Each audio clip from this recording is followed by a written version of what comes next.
Hey everyone, in today's video we're going to cover the second episode of Clevatess. The story begins with Alice regaining consciousness in a carriage. She's surprised to see that Clan is fine and hasn't killed their captors. He explains that as long as Luna is safe, nothing else matters to him. Alice then asks what happened to him, reminding him that he fainted after a single hit.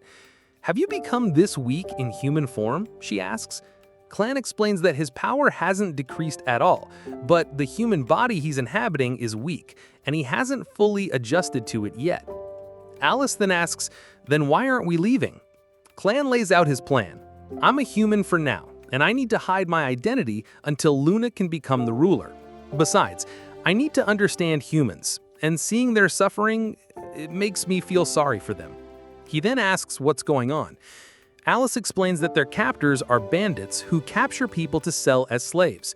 When Clan asks how strong they are, Alice describes them as slightly stronger than average humans and willing to do anything to get what they want. She calls them disgusting and warns Clan not to judge all humans based on this group. They finally arrive at the bandits' base, where everyone is being sorted into groups.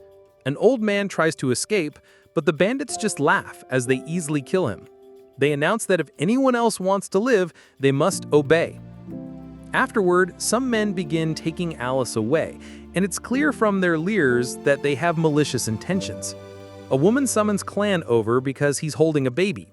This woman also calls for another captive named Niru, who is responsible for caring for the children. Niru accidentally drops some clothes and apologizes profusely. Her mood brightens, however, the moment she sees Luna. We're then shown a quick scene of a river with a red sword embedded in the riverbed, which looks like it might be special. Meanwhile, the bandits take Alice to their boss, but he isn't there. Someone else is acting as a temporary leader, and the other bandits don't seem to like him. To assert his dominance, this man brings out a monster, which surprises Alice. She wonders how he managed to train it. The man then pulls out the stone that Alice was carrying.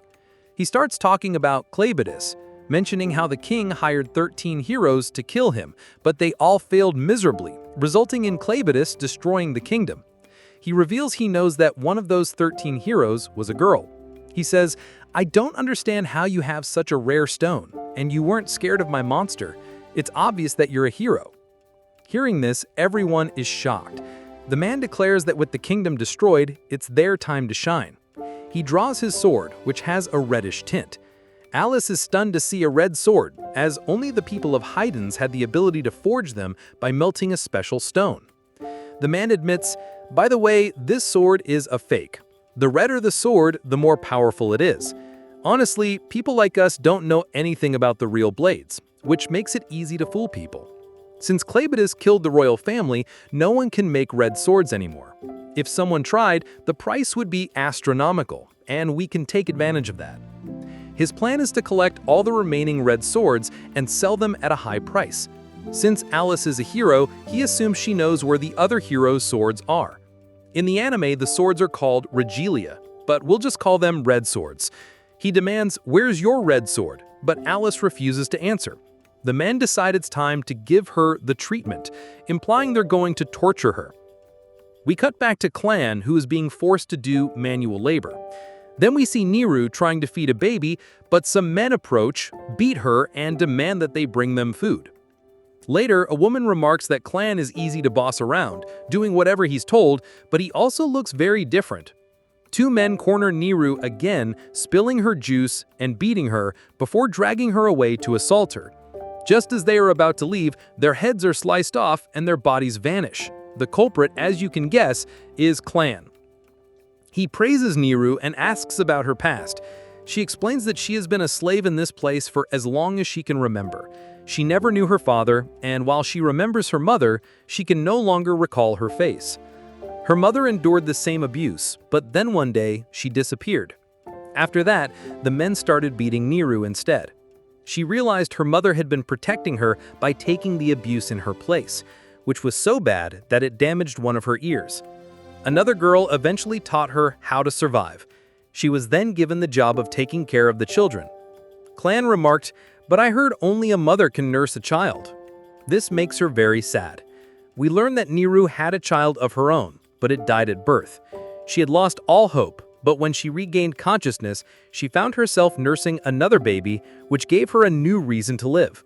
Although she couldn't save her own child, she decided to protect all the children who were brought there. Even a monster like Clan is moved by her story. Would you like to come with me? Honestly, I don't trust humans, but I want to trust you. Luna seems to like you a lot too. Do you want to stay here or come with me? Decide quickly. Niru explains that as a slave, she can't leave. Besides, she adds, if I leave, who will take care of the children? She apologizes and walks away.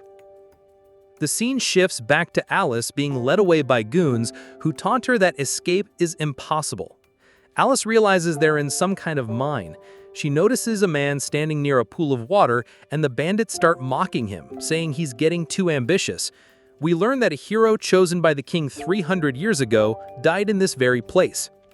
The slave by the water was promised freedom for his family if he could retrieve that hero's weapon. He jumps into the water, but Alice screams for him to stop, shouting that the water is full of monsters. A moment later, a terrifying monster emerges and decapitates the man.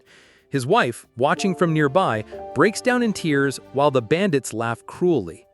Alice explains that these monsters suddenly appeared long ago, causing the mine to be shut down.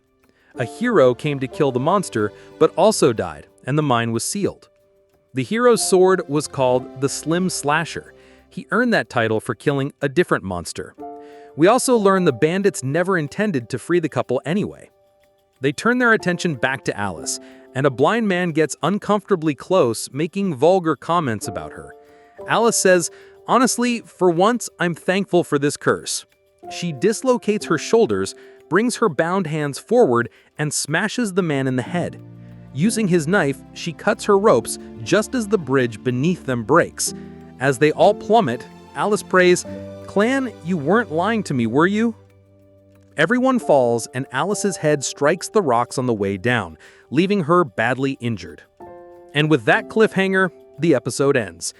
So, what'd you guys think of this episode? Let me know in the comments below. If you enjoyed the video, please give it a like and subscribe to the channel for more recaps. I'll see you in the next one. Goodbye.